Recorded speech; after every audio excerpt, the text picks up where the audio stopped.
said this for a while, that Jaylon Johnson, in my opinion, seemed like a reasonable candidate, because I think when you put that out there was when the Patrick Surtain talk was kind of heating up. And in my opinion, with the offensive line struggles that we're talking about right now, I just don't think it's realistic that the 49ers are going to give away a first round pick.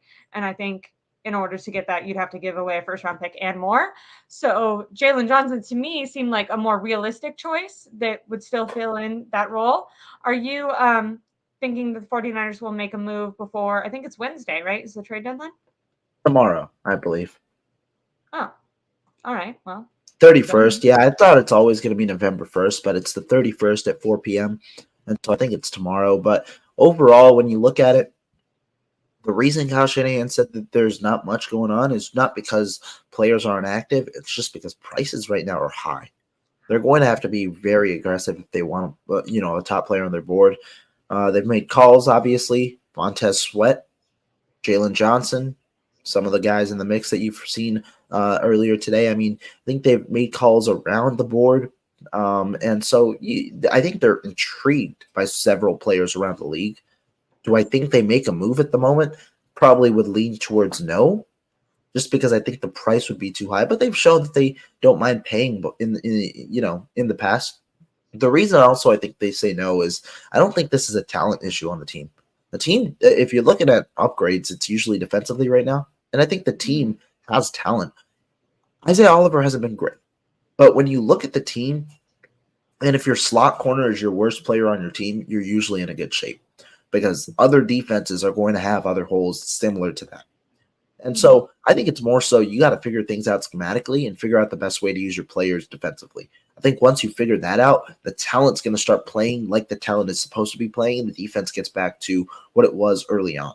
I think that's the main issue. It's not really the gap in talent. I think it's more so the issues elsewhere. Now, do I think that a move could help? Absolutely.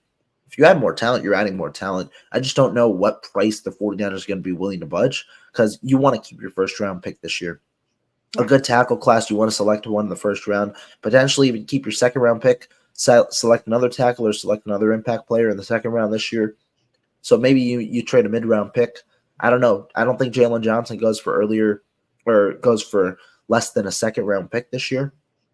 I think Montez Sweat, Daniel Hunter, all these high end pass rushers, they're going to have a pretty solid price as well. And so I think the 49ers could make one move. Curious to see what it is. I just don't know necessarily if that moves the needle if they don't change things outside Yeah. of just pure talent in terms of schematics and things like that.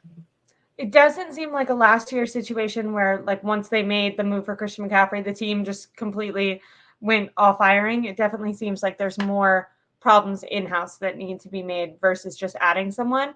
I do think that adding someone could help with, like, team confidence. You know what I mean? Like, it could show the team, hey, we still think that we're trying to win we still believe that we're a Super Bowl caliber team and we're still trying to go all in to win a Super Bowl, versus if you don't make a move, I wonder if players kind of start to question, okay, are they not as determined as they were to start this season? Now, that might be a little bit conspiracy theory.